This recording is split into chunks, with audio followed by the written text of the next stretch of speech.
Brian Higgins took the stand. He said good morning to the jury. He's a special agent with the ATF. He was previously a lieutenant in the fire department. He no longer lives in Canton. He sold his house on January 5th, 2022, so this is before the incident. But at that time, he rented an apartment in Canton, and he also owned property in Cape Cod. And again, Lally brings up this funeral in New York. He headed back from New York late morning on the 28th. He was driving his government vehicle, which was a Dodge Ram pickup. He was asked about his relationship with Kevin and Brian Albert, and he said, I quote, "First and foremost, they're friends." And this sounds like a little bit more than how the Alberts portrayed it, but I guess that's a matter of opinion. He said he worked out of the Canton PD. So this is his own office. He's still ATF, but he had an office at the police station. And how he got his office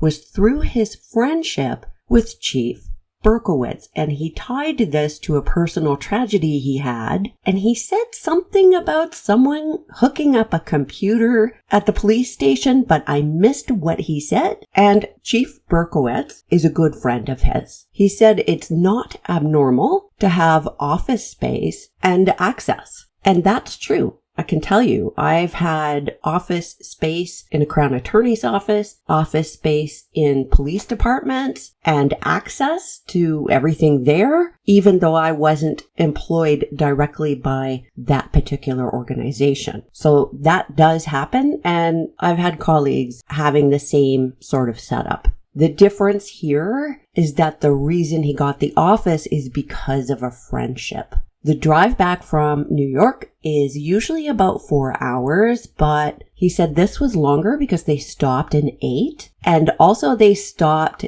in, I think he said Charlestown, so that Brian Albert and the other individual with him, Eddie Hernandez, could pick up their vehicles. From there, he said he went to Canton Police Department and dropped his vehicle off and got his Jeep. Stick a pin in this. He drove from the police station and met with Brian Albert at the hillside. And he was asked why he dropped off the Dodge Ram. And he said, well, technically I'm no longer on duty. And I knew I was going to be drinking and they frowned on that. So I needed to take the official vehicle back. The other vehicles he had at the location of the Canton Police Department, a surveillance vehicle, in addition to that government truck that we just referred to. And sometimes he has his own pickup there, and sometimes it's his gray Jeep Wrangler with a plow. And we've been hearing all along about this white Jeep Wrangler, and Brian Albert said very clearly, very specifically, white Jeep Wrangler. Well, somebody else in the Albert family has a white Jeep. So I will let you make of that what you will. He was asked when he puts the plow on the Jeep, and he says in inclement weather, or if there's inclement weather pending. Okay, when did he put the plow on the Jeep in relation to January 28th? When did he know the storm was coming? Was that before he left? So he put it on before he left? He said he and Brian Albert got to the hillside close to the same time. Brian Higgins had food and a drink. Brian Albert had a drink. Brian Higgins says they were there about an hour, but Brian Albert left about 15 minutes before Brian Higgins. And Higgins says he drinks Jameson and ginger. So I note that's a drink in a glass. Okay. He said Brian Albert invited him to the waterfall. And as he's testifying about Brian Albert's invite, it was while we're meeting other family. There was no mention of Brian Jr.'s birthday. And maybe it's a stupid detail here that I'm focusing on. And maybe the reasoning for so many people in the McCabe and Albert families repeatedly saying that the reason they went to the waterfall was Brian Jr.'s birthday, maybe it's just ego or image or something like that. But it bugs me that was so important for them to all use as the reason. And here there is zero mention of any of that. He said he drove directly to the waterfall. He doesn't recall where he parked his Jeep. Oh, isn't that handy? I wonder if there is surveillance from either the waterfall or surrounding businesses that would show that Jeep parked with the snowplow on it. He says Brian Albert is a good friend and a coworker. He said he is familiar with his family. He said he knew the McCabe's more casually. He said the mood at the waterfall was good. There was a band. He said the time he left was about when the band was wrapping up, close to midnight. He said that John O'Keefe and the defendant came into the waterfall. I've said before, it's not unusual for a police officer who has testified a whole bunch of times or has worked in the system for a long time to refer to the accused or the defendant instead of referring to the person by name. So maybe it's not that unusual. As we go through this, I'll let you decide. Given that they knew each other, and he's going to say he and John were friends, there's certainly some distancing happening here. He said he knew John for about a year, and he considered him a friend. He also considered Karen a friend. He said he would see John and Karen at the hillside. He knew that John was a police officer. He knew Karen for about the same amount of time as he knew John. He knew that Karen and John were dating. More often than not, when he saw Karen and John, they were together. He had been to John's house one time and considered them friends. I'm going to play you a clip of Lally asking a question and his answer. This is about Karen's phone number, and watch what he omits. Now, through the course of time that you knew them, did you have occasion to get their contact information and have communication with each of them through their phones? I had John and I had exchanged telephone numbers. So you notice he didn't answer the question in respect to Karen's phone. He didn't deny it or lie or anything like that. He just didn't answer it. He said Karen and John were at the waterfall between 11 and close to 12. He said that he noticed that Karen opened her coat and took a glass out. Well, you've seen the videos of the waterfall. I'm wondering how he could see that if he was behind them. I guess it would depend on which way she was facing. And now I want to look at that video again. I want to see when she came in, if we can see on video her taking a glass out or who she talked to, because I can't remember off the top of my head right now. He said it was a tall glass and he could tell it wasn't from the waterfall because it had like bubbles on it. Well, how far away was she from him when he saw this? How could he see it clearly? And let's talk about this glass for a second. Okay, she brought a glass. Let's say that that's what happened. Well, at the end of the night, we saw John walking out with a glass. Don't know if it was the same glass or not. Everybody knows there was a glass underneath him. What are they going to say happened? Because she no longer had the glass. He said he had a brief conversation with John, and he said he had no conversation with Karen. I'm going to play you a clip about a text that he sent to her. Now, at this point in time on this date, did you have Miss Reed's cell phone information? I did not. At the time that you were at the waterfall? No. Do you recall sending a text or... Oh, I'm sorry. Can you repeat that question again? At this time, I know we've jumped around a couple of days, but at this time that you were at the waterfall on the 28th or the 29th, did you have Miss Reed's contact? Yes, I did. Okay. And at some point over the course of the evening while you were at the waterfall, did you send a text to Miss Reed? I did. And do you recall what the substance of that text was? I think it was something like, well. And do you recall meant as far as that text message or why you had sent that to her? To be honest with you, it was, I guess you could view it as a flirty text.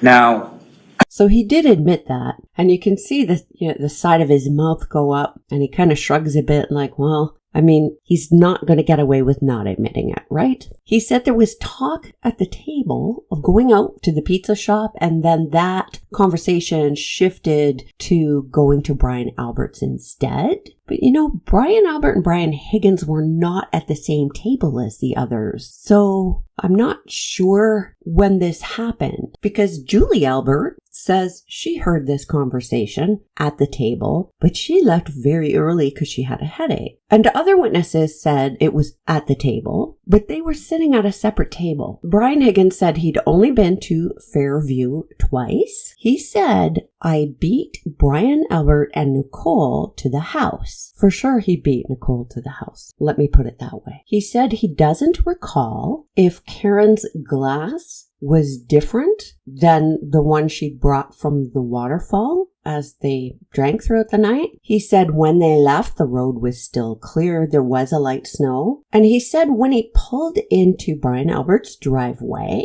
he was kind of being a smart ass. And he did a bit of a sweep with his plow. And he said he pulled out of the driveway and parked. And he said he pulled out because he didn't want to get blocked in. Well, why would you then park in the driveway at all? So there's something not right here. Stick a pin in this. He drops his plow, he does a little scrape, right, of the driveway, and he pulls out and parks. Remember this. He described where he parked. He said the back end of the Jeep was at the mailbox at the edge of the driveway with the passenger side toward the house. Exactly how Jen and Matt described it. He said once he parked the Jeep, he went inside the house. And Lally was leading like crazy, so that it sounds like Brian Higgins is telling exactly the same story as Brian Albert. Higgins said he came in through the breezeway door into the kitchen. Note this is not the front door. Nicole made a point of saying that she went in the front door because she wanted to end up in the foyer because she wanted to take off her footwear, and that's where she literally bumped into Colin. And Brian Albert also said front door. But Brian Higgins is saying they all went in the same time, so they went in different doors. I still think that Brian Albert and Brian Higgins drove to Fairview together, and they got there before everybody else. Nicole was not in the vehicle with Brian Albert. That's my opinion. That was not the testimony. And then there's a sequence that made me want to pull my hair out. Lally asked Higgins, "Where did you go in the house?" And Higgins said, "We looked at photos," but he doesn't say where. And the question was, where did you go in the house? Not what did you do? Where? And Lally, instead of clarifying, Lally says, when you were in the other room. Well, what other room? So Lally's caught it. He's caught on that there was no answer here, and he's not going to press this witness for that answer of where. Where were you looking at the photos? Because Brian Albert says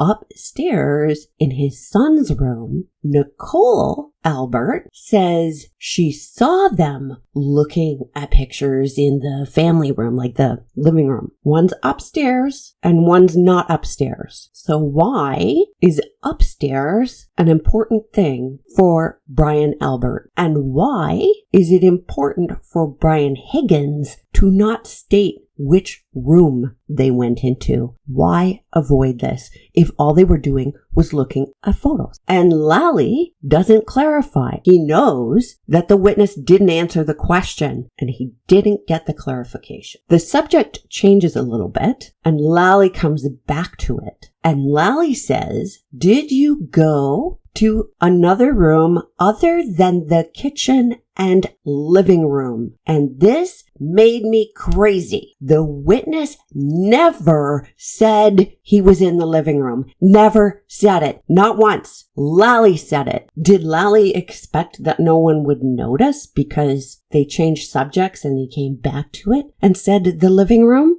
I don't know how he's getting away with this. Higgins said he left between 12:30 and 1. Oh, really? So what? He only stayed there 15 minutes, a half an hour? What time did he get there? He said he left through the breezeway door. And he said during the time he was there, somebody might have been in the process of being picked up. He thinks it was Brian Jr.'s, one of his female friends. Higgins said he never looked outside. Lally asked him, did you see John O'Keefe or Karen Reed at Fairview, inside, outside, anywhere around there at any point? And Higgins says, absolutely not. The witness said he texted John, where are you? He said after he left the waterfall, he never saw Karen or John again. Higgins believes he was the first one to leave Fairview. He was asked about Colin. He says he knows who Colin is, but if Colin walked in the room right then, Higgins wouldn't recognize him. Lally asked him if when he was leaving Fairview, if there was snow on the lawn. He said, I believe so. The way he described it was, now it's starting to stick. And Higgins, sort of in passing, said, like, he wasn't really paying attention to how much snow there was. He said, it was a long day. I was looking to get home. Stick a pin in that too. Now, remember earlier I told you to stick a pin in how he pulled into the Alberts, plowed the driveway when there's not much snow, if at all, and how he pulled out and then parked facing toward Chapman with the passenger side at the door. Remember that? Well, he said when he was leaving, he thought, lift the plow, lift the plow. He heard it grinding on the ground. So he picked it up. So when he originally went into the Alberts driveway and he's pulling out, he's backing out, and he has to then pull ahead and park at the mailbox and careful not to block the driveway. The plow was down the whole time and he doesn't notice, and he's less drunk then than he is when he leaves. Come on, really? So there's a reason for this little detail. There's a reason why this is being added here. Don't tell me that he's going to accidentally plow away the tire tracks that people said that they saw.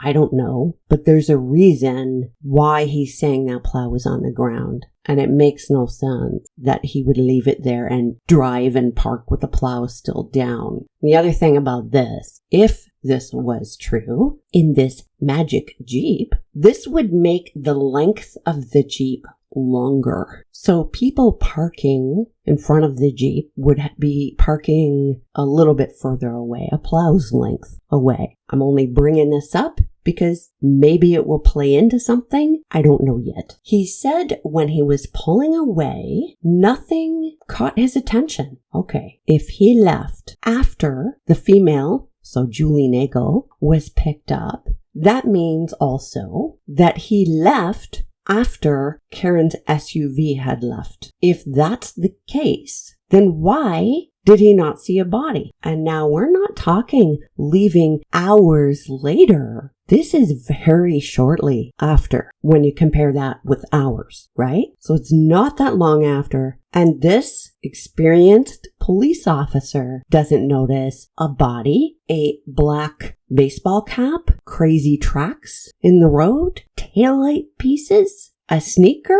nothing. And because he's facing toward that flagpole, he turns on his vehicle, his headlights go on, it's going to illuminate the area where John is, and he has to drive right past there with his lights on. And at this point, it's not blizzarding yet. So why didn't he see John? John wasn't out there. He said he noticed no other vehicles on the street. He was asked if he saw tire tracks, and he does not recall. He said he went to the Canton Police Department. Now remember I said stick a pin in his off-the-cuff remark about it being a long day and he just wanted to get home? Well, he's going to the police department. He's asked, well, why did you go there? And he said that the department prefers that vehicles be left in the middle of the lot and so they can plow, right? And he said he had to go back to the police department to move vehicles. Well, why didn't he do that when he picked up the Jeep?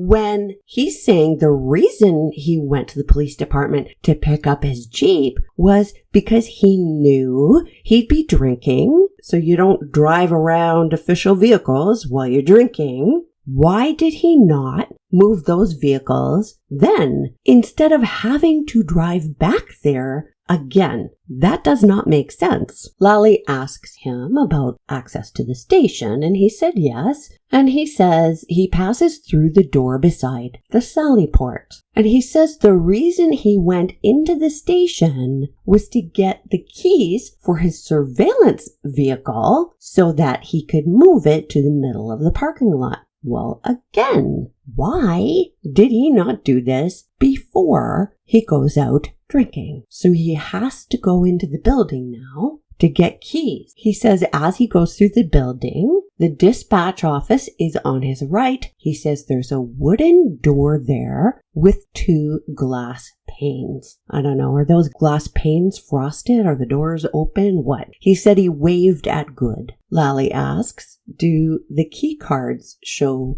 that you're present? Is it recorded somewhere? And Higgins says, well, I have never seen those records. Well, that wasn't the question. The question was, does it record that you're there? And yes, it does. I think that Brian Higgins was making an alibi for himself. That is my opinion, just my opinion. So he's asked about the key to the surveillance vehicle. Well, he said he left the key behind because he thought he was going to stay in New York and wouldn't be back. So he left the key behind so somebody else could move the vehicle. So someone else would have access. I have a question. Do other people have access to his office? Because I can tell you, when I had an office at the police station, nobody else had access to my office except for me. So who else had access to his office? Who is this someone else who's going to move the vehicle? And why, if he knows there's a snowstorm coming,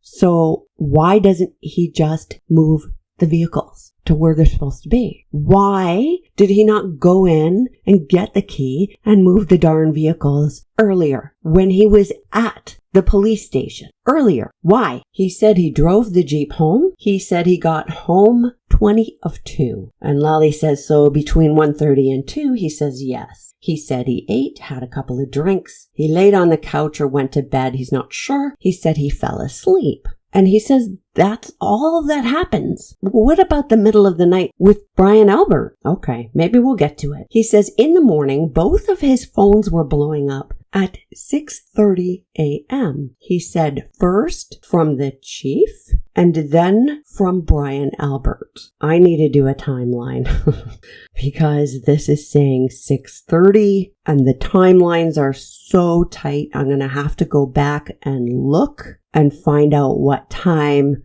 Jen went into the house at Fairview in the morning. The first person calling him was the chief, but then he was also getting calls from Brian Albert. Because I don't have the other information in front of me about what time that Jen McCabe went into the house to wake up the Alberts, the testimony has been that when Jen went in and went upstairs and woke up the Alberts, when they got to the bottom of the stairs, there was a police officer already there. Lank was already in the house at that point. So at what point does Brian Albert have a chance to call Brian Higgins and blow up his phone? At 6:30 in the morning. He was asked if he had any phone calls between leaving Fairview and waking up in the morning. And he said no. Oh, really? Well, we know about the calls between Brian Albert and Brian Higgins in the middle of the night. Lally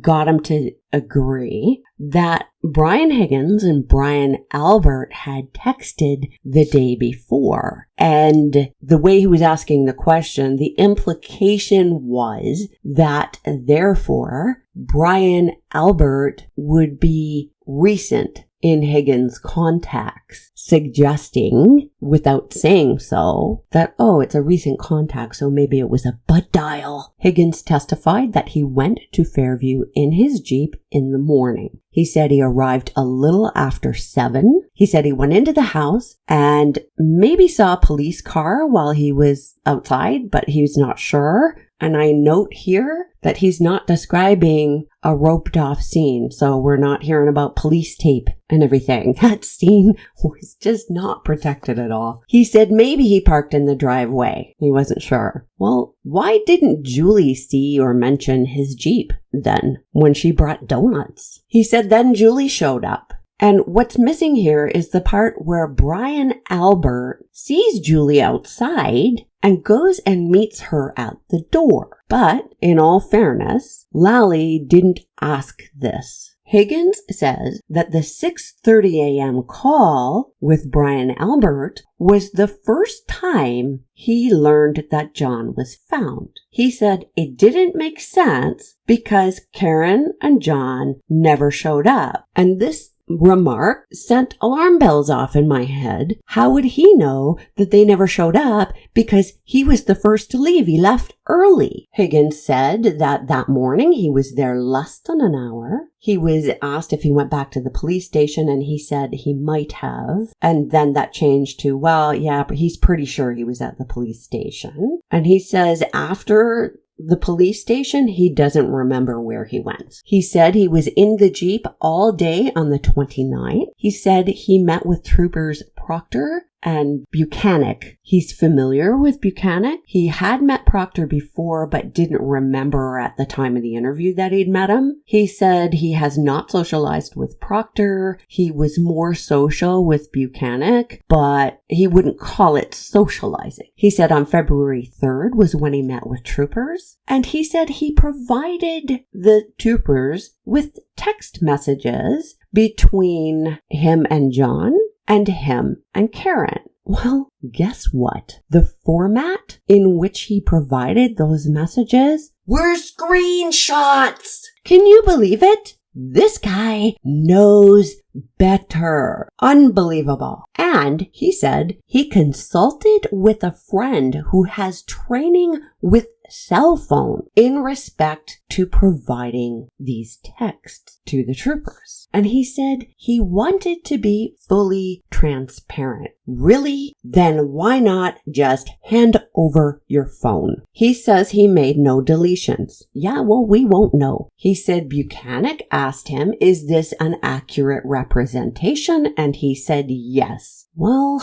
okay. Could you imagine if that's how the police dealt with other witnesses in other homicide cases? Just asking them, is this an accurate representation? This thing that you cherry picked and gave to me, is that accurate? Yeah? Okay. Did you rob the bank? No? Oh, okay.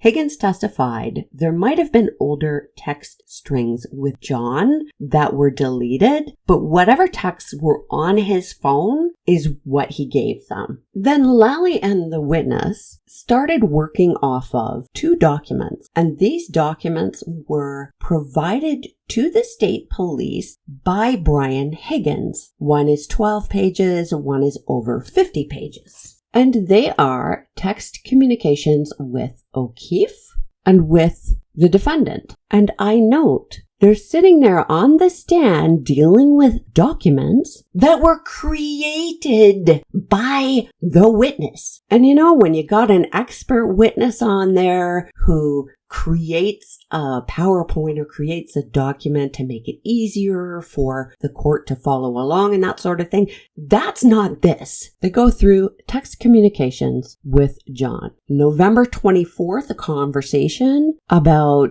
John and Higgins meeting up to hang out. On a Sunday, January the 16th, a text about when Brian Higgins was at John's house watching a Patriots game. And I'm noting these aren't texts. This is a document Brian Higgins created. Brian Higgins testified he lived blocks away from John. He said he texted at the beginning of January offering to plow John's driveway. He said he'd been invited to John's house before but never went. He said that Karen also invited him on the 15th.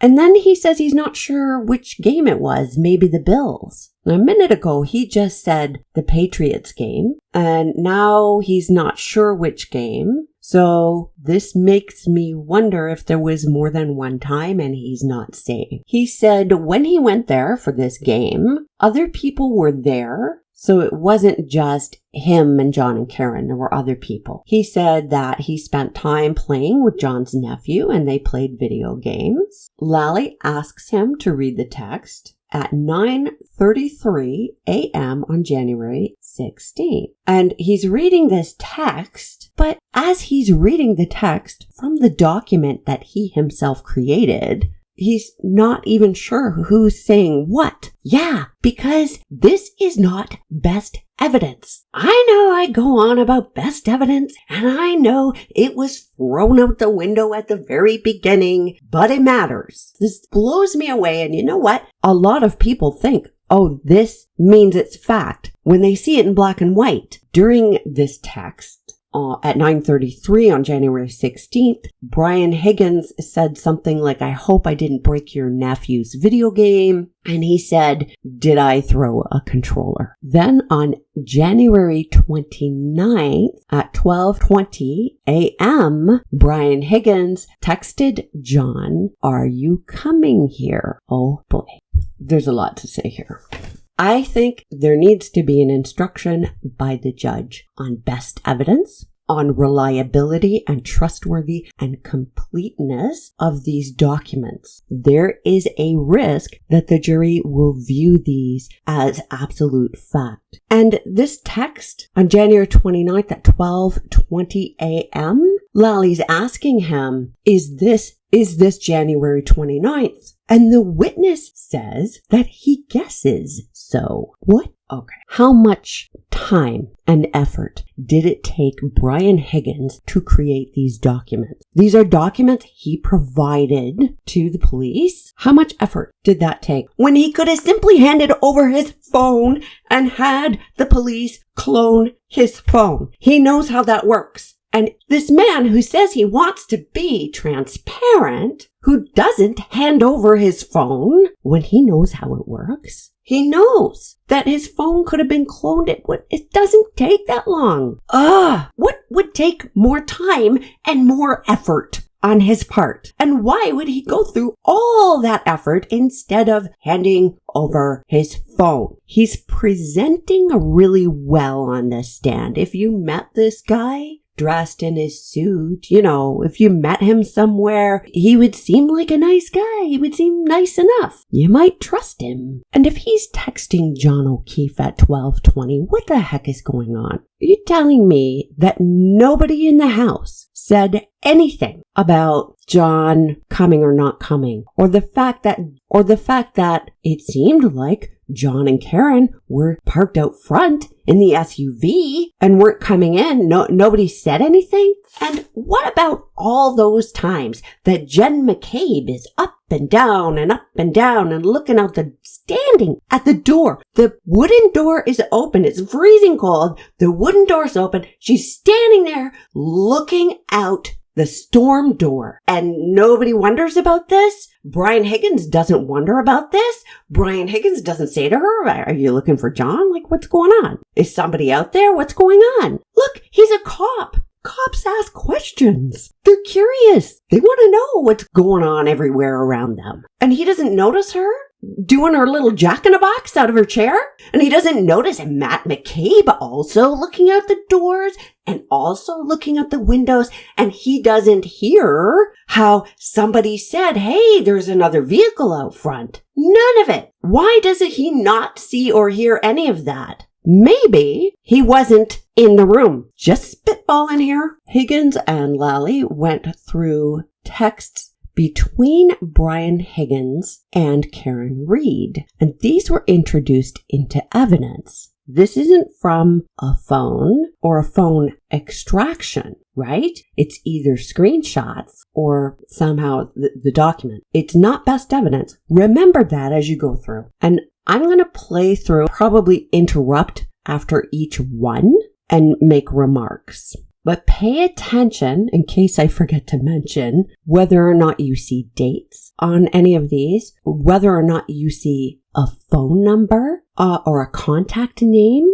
on any of these. Notice when in a text conversation, you're being shown the middle of a conversation instead of the entire thing. Just notice those things. Think about the picture the prosecutor has been painting up until now. Karen as the jealous woman, that stereotype. Remember, that's the picture Lally wanted to paint. And you're going to see something that clearly contradicts that. Higgins said the following text came from an unknown number, but we can't see that from what has been provided. He says this is the first time Karen texted him. Note, he says the date is January 12th. The defense didn't dispute that this was 2022, so I'm not going to argue about that. I'm pointing out the lack of information and that you can't get further information from screenshots. The story behind Weed Whacker is that Karen was outside with the weed whacker working in the yard. Higgins was driving by and noticed her and honked his horn at her. She didn't recognize him. He's just some dude in a truck honking at her. Women, you know what this is like. She gave him the finger. Then he approached her in his truck and rolled down the window, and she said, "Get away from me. My husband is a Boston cop." Then he rolled down his window further and she recognized him. So this was funny and her nickname became Weed Whacker. In the next photo, it's not clear whether this is the same conversation or a different one. Note the lack of timestamps and the lack of phone numbers. And I'm in the blue bubbles. Did you try those Smirnoff screwdrivers? I stopped at the Hilly for one last night. I said, haha, how did you get my digits? Defendant responded, the Melissa and Lito show. I said, haha, I thought you creeped John's phone. I said, haha, again. Defendant responded, no way. I was the last person in Greater Canton who didn't have your number. I think even Kerry has it. I responded, what, with a bunch of question marks? I said, I just don't give my personal number out to anyone.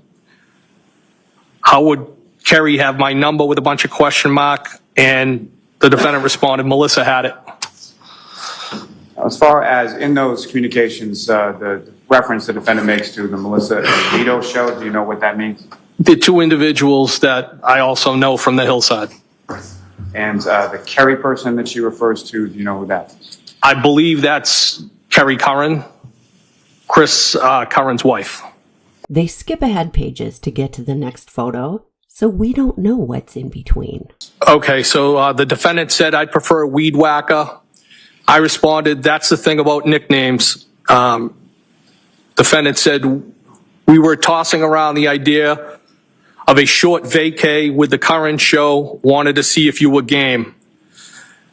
I responded, you don't have a say. And I believe I was referring to nicknames. And I said, vacation where? Defendant responded, I know. They need to happen organically. I'm the queen of nicknames. Was just going to rent a beach house in, I believe it was supposed to say Fort Lauderdale. It's abbreviated. Something quick and easy. I said, Defendant responded, I'm the queen of vacays too. Always a good time. I responded, I'm going to Nashville next month, 19th to 21st, for a benefit. One of our guys got shot in the head. You guys should come. And as far as either one of those trips that you were discussing, do you recall any further discussion or any going on any of those trips? Well, I mean, I definitely went to Nashville for that benefit for one of my coworkers. There may have been more conversation about the Florida trip, but I can't specifically recall it. There may have been more conversation about the trip, but he can't specifically recall it, he says. Again, they skip ahead pages. Lally asks if this is January 13th, and Higgins says he believes so. Yeah, hard to know when the date is not on there, and hard to know when you don't have best evidence. I believe so. The date's not at the top here, but I believe it is. And again, sir, if you could read from that page of communication as far as who's speaking and what was said. So there's a photograph of somebody with a weed whacker.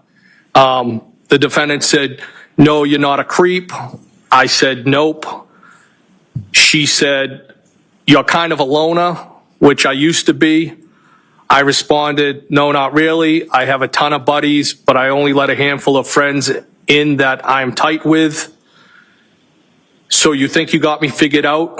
And then I typed circle of trust in quotes. No, you're not a creep. This is in the middle of a conversation. Where's the rest of it? Now they're moving to page 17. Okay. So the defendant said, "Yeah, I said loner, not loser. I assume you know a lot of people, PPL, people abbreviated. You never really can figure anyone out completely. Your dad died when you were young."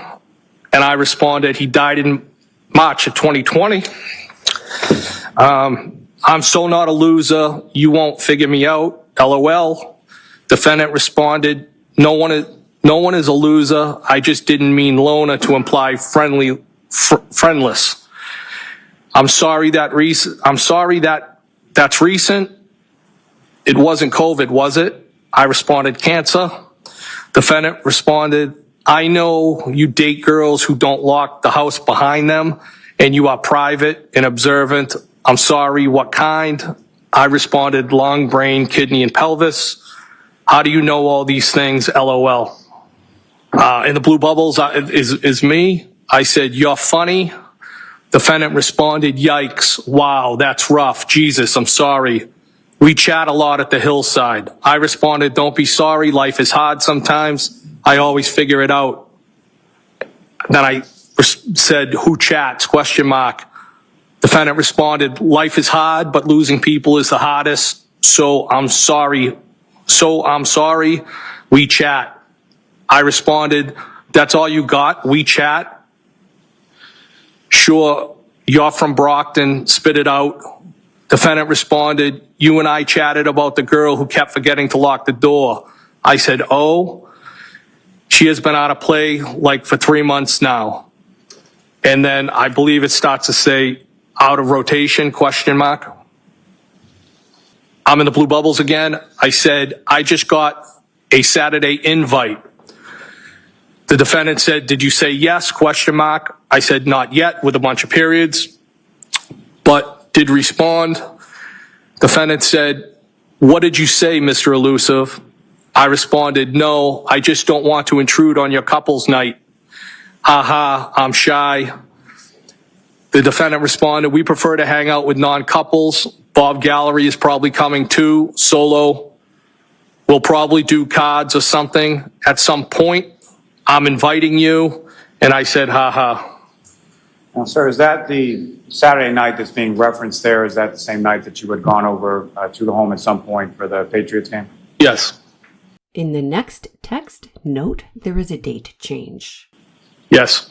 And again, if you could read from that page. The defendant said, "John said Brian's being wishy-washy now," in quotes. I responded, haha, "Did you tell him you texted me?" The defendant responded, "No." And then I gave a thumbs up. Then I said, "You cranky now? ? Defendant said, haha, "No, just stop being so anti-couples. Most couples don't even like each other." I said, "Name a few." Defendant said, "Name a few? I don't know. All of them? ? They all want to hang out with single people." And then I said, Now they're going to page 26. In blue is going to be myself again. Foul ball. Defendant responded, "You stink." I said, "You suck and you're double trouble." Defendant responded, "You're hot." I responded, "Are you serious or messing with me?" Defendant responded, no, I'm serious. I responded, failing is mutual. Is that bad? How long have you thought that? Defendant responded, are you okay driving? You don't want to stay here. I responded back, I'm fine. I have an office at the PD. You didn't answer the question. And then it starts to say, defendant said, rather you stay here. And is that, to your memory, when is that text exchange taking place? In reference to the night that you went over to the O'Keefe's house. I believe it was that night. Higgins said the night he went to John's, he came to the front door. He was one of the last people to leave. He said Karen told him to use a different door from the one he was going to use to leave, but he doesn't recall which door, and that she planted a kiss on him. Lally inquires as to the nature of the kiss. The witness said, not like a friend. Higgins said he was taken aback. Why? They had both texted mutual attraction. In the next photo, you see we're in the middle of some conversation. Where's the rest of it? So I'm in the blue bubbles, and I said, I think you're messing with me. The defendant said, why do you think that? I responded, because this is so out of left field. Where did these feelings come from? Defendant responded, I just think you're like me. I said, meaning? ? Defendant said, do you have your own kids? I said, I have no kids. How am I like you? ? Hello? And defendant responded, aren't we alike? I responded, I think so. So why did you get my number and reach out to me? And I think the defendant put a ? on that bubble, I believe. Or I might have, I don't know. Higgins said between January 12th and 29th, there were texts between he and Karen. They did not text every day. There were 9 days on which they texted. Court will learn later that when he says the 29th, it's slightly misleading, but we'll get to that. You know, if he'd handed over his phone, they'd know for sure. Yeah, I asked it more than once, and during the pendency of this communication, I was basically trying to suss out what the intentions were of the defendant. Was the defendant interested in me? Was she at the end of her relationship with John? Was she trying to weaponize me against John and put me in the middle? There was numerous things that were going on. And that's what I was trying to vet out or suss out, or whatever you want to call it. But I was having a hard time accepting what was happening. I have to say, I do understand where he's coming from. Shoot straight with me. Defendant responded, I told you, I just think we're alike, right? Couple ? I responded, yes, agree. Now what? Defendant responded, I don't know. I said, shouldn't you know? Defendant responded, do you like me? I said, yes, from jump. Defendant said, when was jump? I said, first time I saw you. Defendant responded, when was that? I said, Hillside for your sure. Hillside for sure. When were you interested? Defendant responded, I don't know, you're just my type. I responded, you think you can handle me? I thought you were happy, ? Defendant responded, how do you know if I'm happy? I said, I just assumed. Defendant responded, are you hard to handle? I may have put a ? Then I said, what do you like about me? Defendant responded, I just feel like you're from my neighborhood. I said, yes, yeah, ditto. Defendant responded, and I think you're hot. I'm in the blue bubbles again. You really think that? I have always thought that about you. Defendant responded, what? I responded that you're hot, smart, witty, but I didn't think you were interested. Defendant responded, witty? I responded, yeah, meaning quick with a response. Tell me why you got my number and reached out to me. Defendant responded, just thought we were the same / from the same neighborhood. I responded, are you afraid to say what's on your mind? What's in your mind? And then I said, on. Defendant responded, no, didn't I? No, didn't I? ? He's obviously participating here. And he says he was interested the first time he saw her. I'm glad I'm in the blue bubble again. I'm glad I stopped by. I should have come earlier. Do you really live in Mansfield? Defendant responded, yeah. I was basically begging you. I responded, you don't have to beg me. I meant to say beg. Defendant responded, huh? I said, I will give you what you want. How are you texting right now? And I said, leaving me hanging. Defendant responded, no. I typed kids and then kinda. Defendant responded, how am I texting? And I began to say, is everyone asleep? Notice when he makes that typo, Freudian, that her response is, huh? I just wide awake on my phone. Yes, they are. I said, I should have stayed LOL. So now what? Question mark. Defendant said, yes, you should have. I responded, that would have been distracting. So now what? So no, what? And then I said, now. Defendant said, now what? Question mark. I responded, balls in your court. Defendant said, what do you want? I responded, loaded question. What do you want? Question mark. Defendant responded, I asked you, exclamation point.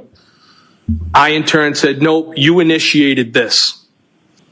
I said, spit it out. I'm in the blue bubbles. Defendant said, hey, we're single and we don't have kids. We can do whatever we want. I responded, don't you have a boyfriend? Question mark. Defendant responded, where are you? Question mark. I said, Canton. Defendant said, where? Question mark. I responded, my office is at the PD. Why? Are you going to Mansfield? Question mark. Defendant responded, where is that? I said, Canton PD. Defendant said, I have a house there from before I reconnected W. John. I responded, oh, I feel like you're not really saying what's on your mind. They go to page 34. Defendant starts off and says, do you like me? Question mark. I responded, yes, clearly. Defendant said, come over my house. I responded, when? Question mark. Defendant said, when works for you? I said, whoever, and then whenever, when works for you? Question mark. The defendant said, I asked you first. I responded, I think you're messing with me. Defendant said, I'm glad you came over tonight, with some type of face. I responded, me too, balls in your court. What do you want, Karen? You look great tonight. Yes, I said, I'm in the blue bubble. I said, are you glad you walked me out? Question mark. And what did she respond? Defendant said, yes, with like semicolon and some type of a mark there. Are you? Question mark. And I said, DEF for definitely. So at the top, I'm in the blue bubbles. It says yes. And then I said, are you going home tonight or tomorrow AM? Defendant texted, we kissed, comma, right? Question mark. So then I put a question mark on her question and said, is this a trick question? Defendant said, I don't know when I'm going home. I'm selling my house, with what I think is a smiley face. What a trick question, and a couple of question marks. I responded, are you moving to Canton? I'm following your lead with this. Defendant responded, I live here, but I have property in Enfield. I'm guessing it's Medfield. Defendant said, why my lead? I don't want any responsibility. I responded, you started this, right? Question mark. Why did you get my number? And it says each out to me. It meant to say reach out to me. I then said, still have not told me. Defendant said, sorry, should I not have? I responded, I'm fine with it. Just don't know why you can't answer. Defendant said, you're mad at me? I said, OMG, no, not at all. You're being silly. Defendant said, I told you, exclamation point. I just think you like me and I'm attracted to you. And then she said, a lot. I responded, feeling is mutual. I just never saw this coming. Defendant said, why? Question mark. I responded, because I just assumed you were happy with your situation. Defendant responded, I was, but things have deteriorated. I said, why? Question mark. How so? Question mark. What did Melissa say when you asked for my number? Question mark. Defendant responded, it is very, very complicated. He and I dated when we were kids, and then his sister died and everything got fucked up. I responded, he seems very into you. Defendant responded, I just told Melissa that I had your number but lost it. I said, that's cute. She wasn't suspicious? Question mark. Defendant responded, no, she's great. I responded, does she know you like me? Question mark. Defendant responded, she's a sweetie. We just agreed. You are great. With another smiley type face. Defendant said, yeah, but where is that? I have had all my shit here for a couple of years and my house has been vacant, but I'd like to get closer to the water. I responded, are you breaking up or staying together? Defendant responded, I don't know. He hooked up with another girl on vacation. I'm very close to his niece. It is a very fucked up situation. I responded, when was that and how did you find out he hooked up? Question mark. I don't want to complicate your situation. Defendant responded, we went away for New Year's, the four of us. I put the kids to bed and found him in the lobby of our hotel all over one of our friends. Whatever, it doesn't matter. I responded, it does matter.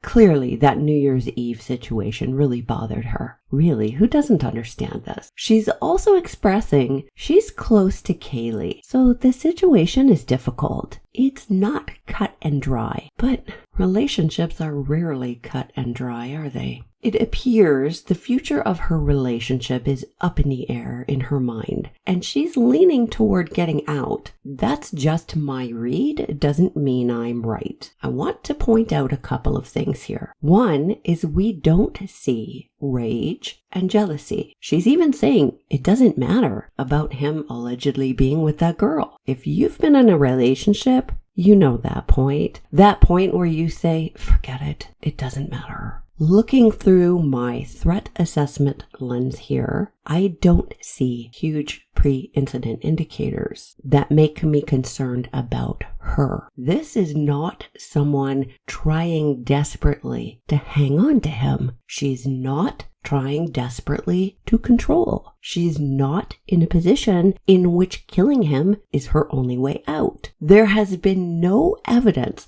suggesting that John was controlling her either. There's no jealous rage, and she doesn't gain anything by killing him. And you know, this pokes Lally's stereotype full of holes. There's nothing stopping her from walking away if she wants. If she's testing the waters with someone else, it looks as though that might be a solution for her possible route out. And I'm not saying that this is her solution or that's what she was going to do. What I'm saying is it shows she's capable of looking for other options other than killing him. No jealous rage. These messages throw water all over Lally's painting of the jealous woman before he has even completed the painting. Listen to this description of a visit with Karen at Higgins' house. There was an occasion that the defendant stopped at my house. And again, the conversation that took place at my house was in relation to, again, sussing out and trying to figure out if this was everything that I stated before. Like, was this legitimate? Was she seriously interested in me? Was she at the end of her relationship with John?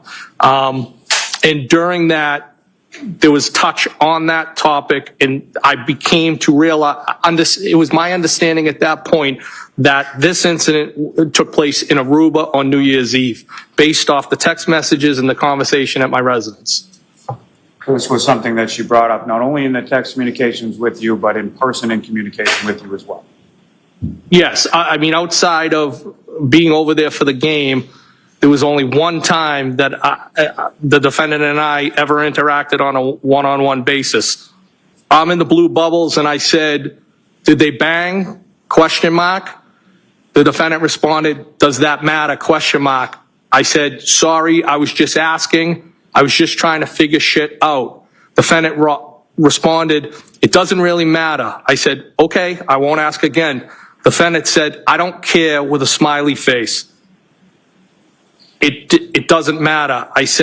I responded back, "Okay, hear you loud and clear, Karen." Defendant responded, "Okay." I responded, "Why are you getting your thing all twisted up over simple questions?" And then I typed thong. Defendant responded, "I'm not." "I am?" ? I responded, "You're kind of getting defensive." Defendant responded, "Not at all," with an exclamation point. Defendant is in gray. She said, "We did kiss earlier, no," with an exclamation point. I responded in blue bubble, "I think you initiated that, no?" ? Defendant said, "Yup. Do I owe you an apology?" ? I said, "OMG, no. Why are you being sensitive?" Defendant responded, "I'm not." I responded, "Kinda." There's a P and a FFT, never, responded by the defendant. "What do you want from me?" ? I responded, "What's on the table?" ? Defendant said, "What do you want ideally?" ?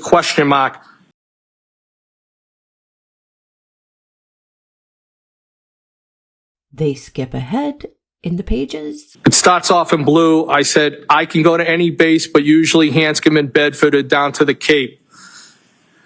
Defendant responded, "Which base down the Cape? Which branch?" I said, "Army's Army." Defendant said, "I'm not abnormally sensitive." I responded, "Joint Base Cape Cod." "I won't be so hard on you." Defendant responded, "OMG, you're not. You called me trouble. That makes me sound bad." I responded, "I was just playing with you." Defendant responded, "You weren't, but that's okay." I responded, "Stop being sensitive, please." Defendant responded, "I'm not." They go to page 60 now. Defendant said, "I don't know, ?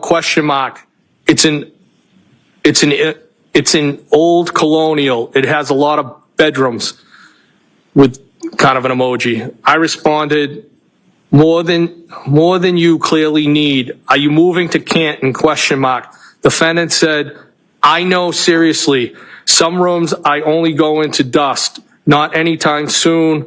I'm there most of the time, but sometimes it's a lot." I responded, "A lot, why? ? Defendant responded, I then said, "Do you even know what you want? ? Or who? ? Defendant responded, "Because I went from being solo to trying to give attention to kids who aren't mine, and I never wanted kids." I responded, I thought you were in this happy relationship." Defendant responded, "Everyone is happy at the hillside." So it starts off with the defendant. It said, "Everyone is happy at the hillside, !" I responded, "Oh God, you avoid things." Defendant responded, "It's just very, very complicated dynamic with the four of us. He isn't cut out for what he's doing, and the kids present constant issues." I responded, "I think he believes he is doing the right thing." Defendant responded, "Well, of course he is, but his heart isn't in it. It's only because he was very, very close to his sister." I responded back, "I know how you feel, kinda. I was married, and when I met her, she had a 2.5-year-old. I went from being single to being a dad. It's hard." Then I said, "I'm divorced since 2017 and have no kids." I said, "I'm divorced since 2017 and I have no kids." Defendant responded, "I try very hard, but they are very spoiled, and they're not my family. My parents keep telling me I'd feel differently if they were mine or my own sisters. Then I told you he got drunk and sloppy on NYE while we were away, and that has really affected me." I responded, "What did he exactly do? ? Defendant responded, "I never got married, and now somehow I'm arguing someone about raising kids," with an emoji. I responded, "Why don't you tell me? ? Defendant responded, he was a puddle all day and then disappeared. Then I found him all over our friend's sister in the lobby of our hotel, and she's gross, which I think may actually be worse. Not sure. I responded, oh God, did they bang? I'm in the blue. I said, did they bang? Question mark. Defendant said, so I was the kids celebrating New Year's, I think it's without him, which shouldn't be my role. No, I doubt it. He was a mess. I said, was it the first time with her, or do you think there were others? Defendant responded, I don't really think there were others. I'm with him all the time. He never seems to want to go anywhere, without me. But honestly, the issues with the kids bother me more than him actually cheating. They are constant, and it feels like a lose-lose. I responded, you clearly have a lot of feelings swirling inside you. Defendant responded, yeah, it's very complicated. Sorry for the rant. I began to respond, you can vent, babe. She doesn't care about the cheating. Oh no! That ruins the stereotype. It ruins Lally's portrait of her. Oh, never mind. People don't like women who are sexual, and they don't like women who step out on their men, and they don't like women who don't want kids, so it's probably fine, right? And babe. Higgins calls her babe. In his mind, there's a relationship. In his mind, she's babe. And you know what? This is a red flag. What happens when he finds out she's not his babe? Defendant said, basically, I just feel like I spread myself too thin and sometimes it's thankless. I responded, Defendant responded, you probably felt that way too. I responded, I did at times. It was one, not two, thankfully. Defendant responded, want to grab a drink, question mark. I responded, if you gave me some notice, I could have. Defendant responded, you in capital letters said you were adaptable. I responded, I am, but I have my work truck with me and not my personal. Do you get angry when you don't get your way? Defendant responded, that sounds like an excuse. I rarely get my way. Then they go to page 74. Defendant said, are you single? Question mark. I responded, yes. Defendant said, I don't think it's out of left field. Wasn't I already begging you to come over last Saturday? Question mark, question mark. I responded, you getting my number from Melissa and reaching out to me? Question mark. Defendant said, and on vacay and probably a few other occasions. I responded, you didn't really beg. Defendant said, I asked at least twice. How do people usually reach out to each other? Question mark, question mark. I responded, why would I have thought you had any interest in me? Question mark. Usually do it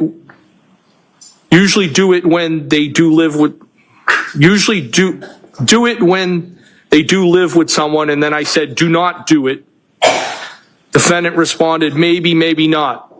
I said, I could go on, but I do not want to pump, it should say, your shit up too much. Defendant responded, thanks for saying that, but low comps at the hillside. I responded, you know how to ruin something nice. I frequent other places. The defendant responded, John has showed me about 5 times the ring video of me walking you out on Saturday, and my voice and my accent are killing me softly, with an emoji of somebody throwing up. I responded, what?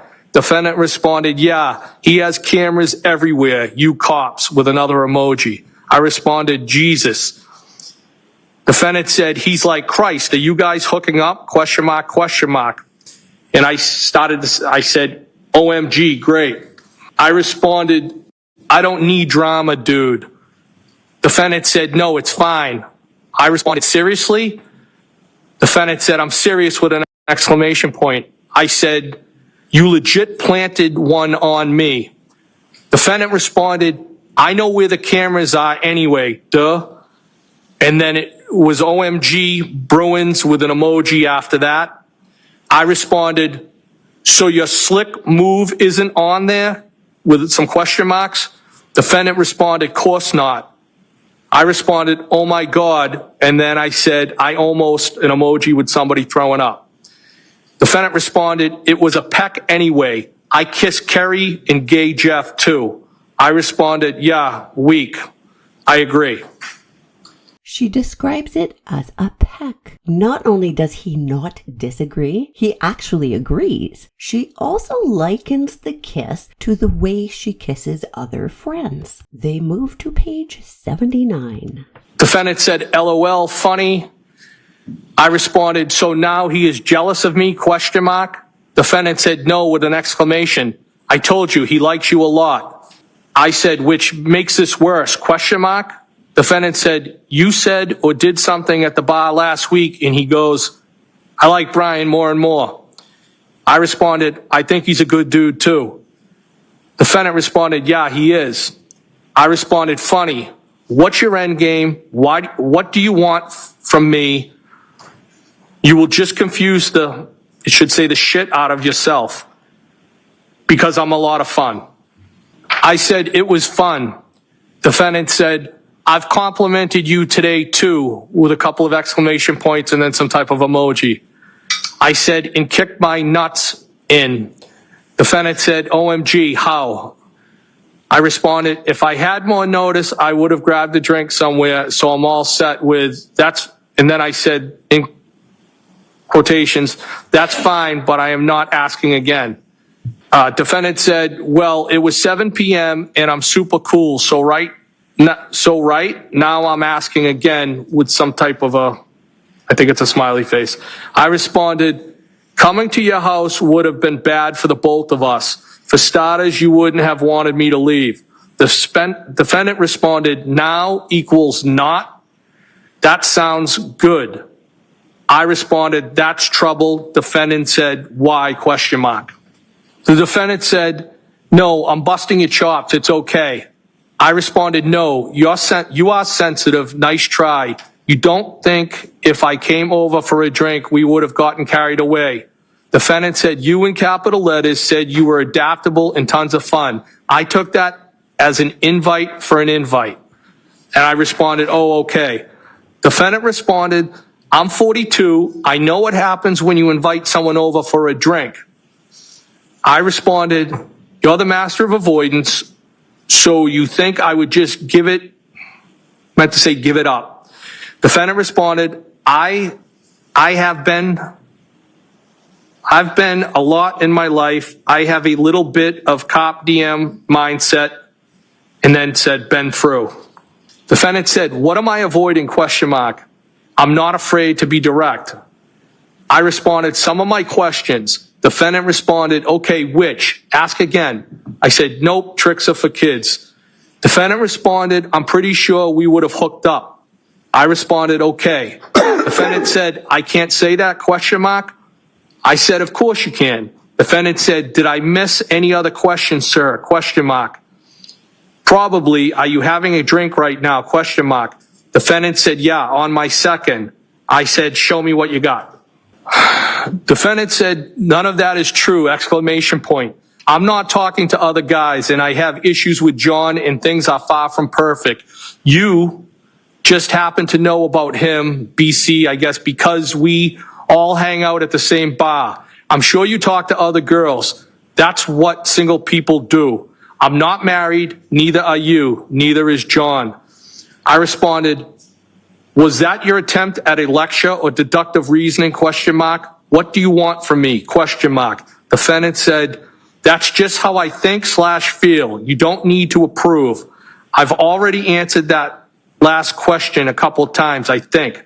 I responded, I'm not judging you, never have, never will. Defendant responded, you shouldn't. I don't know what your private life is about, nor is it my business. We are not hearing her trying to control John.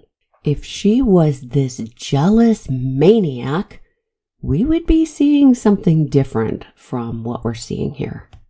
Defendant said, my only, I'm assuming, point is that there's a difference between being married to someone and dating them, and we have no intention of ever getting married. The point of dating is not to get tied down. If you're not confident, you should be. In my mind anyway. The first two, but I don't care too much about the other girl. I responded, okay, so he is cool with you dating other people, ? Defendant responded, and I'm not happy per se, just realistic that there's cracks and it's far from perfect. I doubt it. If he's seeing someone else, I wouldn't want to know either way. He probably feels the same way. And you probably feel that way about whoever you hook up with. I think that's normal. I responded, okay. Defendant said, you don't agree with me? ? Defendant said, at a bar? ? I responded, I wasn't suggesting anytime soon. I know you're with your friend. I meant my house.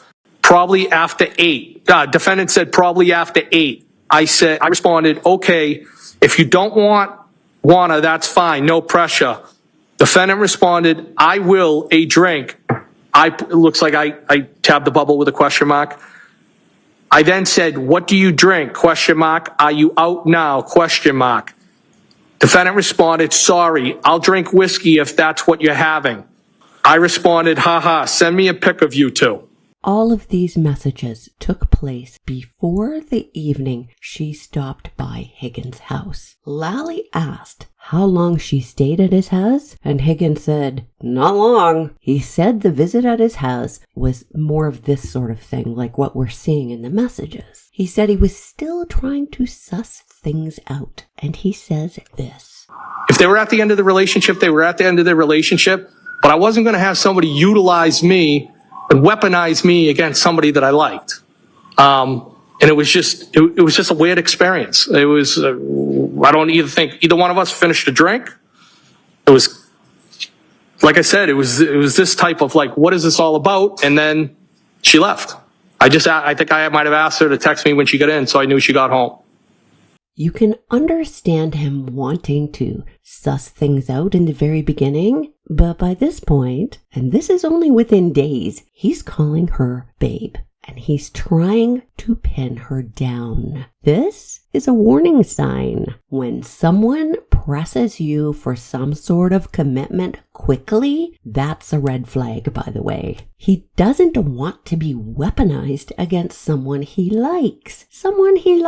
But he's been texting, and he's calling her babe, and he's pressing her for what's next and what now. And what do you think this says about him? About his attitude toward women? She's not giving him what he wants. So he's wanting her to be done with her drink and be out of there. And we don't know what really happened or what he said, because he was vague, and we don't know how forcefully he pressed her for that clarity he wanted. And he tells her to text him when she gets home, but as we'll see later, she does not. Lally moves on to January 23rd. Instead of having Higgins read what came before, he just has him read from the morning of the 23rd. What gets left out in the presentation of these messages is just as important as what gets included.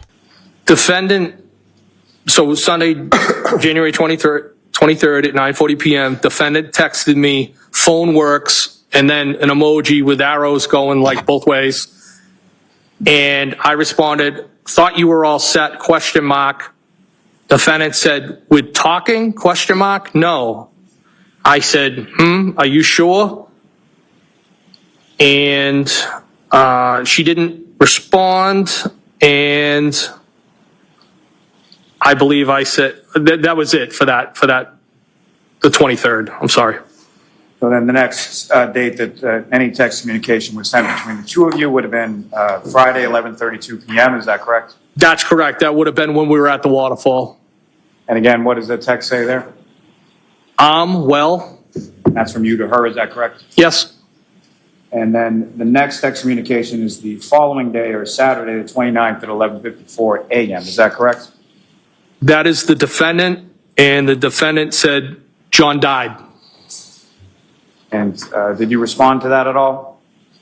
No. And did you have any other communication with Ms. Reed following receiving that text message on January 29th? No, I have not.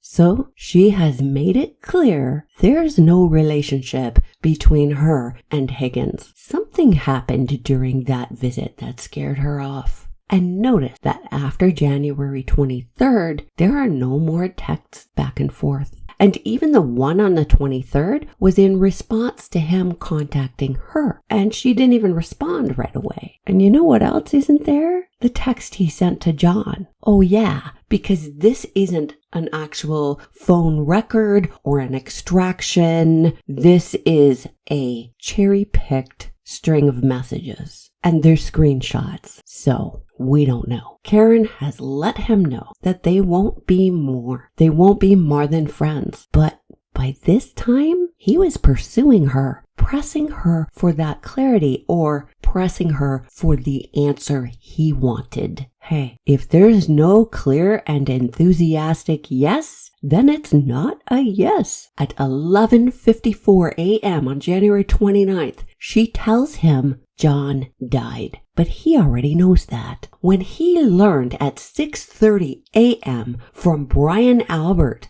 did he call Babe to see how she was? To ask her what happened? He rushed to the Albert home to talk about it, to figure out what happened, so he says. Well, why not ask Karen if she was allegedly the last one to see him alive? If John never came into the house at Fairview, what good is figuring with anyone there going to do? They all say they don't know anything. Why doesn't he call Babe? When Karen does give him the information that John has died, he does not console her or ask any questions. Why is that? Perfect opportunity here for this police officer to find out what happened to his friend, but he doesn't ask her anything. There's nothing. Ice cold. But he can spend all day at the police department, even though he was already there at 1:30 a.m. and even though he's not on duty. He never spoke with Karen ever again. Why didn't he call her in the morning when he heard the news? Why